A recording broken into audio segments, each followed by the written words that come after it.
Boeing 787 242 passengers. எங்கே பார்த்தாலும் இந்த வேதனையான நியூஸ் தான் காதில் கேட்டுகிட்டே இருக்கு.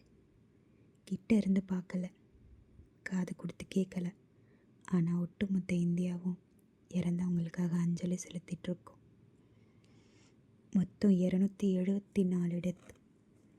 ஒரே ஒரு சர்வைவர். வெறும் 36 செகண்டில் 274 உயிர் மட்டும் இல்லை, அந்த உயிர் சுமந்த கனவும் ஆசை எல்லாமே கருகி காத்தோடு போயிடுச்சு. பிளாக் பாக்ஸில் ரெக்கார்ட் ஆயிருந்த கேப்டனோட கடைசி சில வார்த்தைகள், மேடே மேடே. இது மட்டும்தான் நமக்கு தெரியும். அப்போ தெரியாத கண்ணீரும் கதறல்களும் நினச்சி பார்க்கவே உடம்பெல்லாம் நடுங்குது. இருக்கிற நாம் இன்னும் நீயா நானானு போட்டியோடவும் பொறாமையோடவும் ஒருத்தரை ப்ளேம் பண்ணிகிட்ருக்கோம். லைஃப் ரொம்ப ஷார்ட்டுங்க. நினைக்கிறத நினச்ச மாதிரியே நடக்கணும்னு நம்ம நினைக்கிறது கூட தப்புன்னு நான் நினைக்கிறேன். அப்போ நீங்கள் pray for their beautiful souls.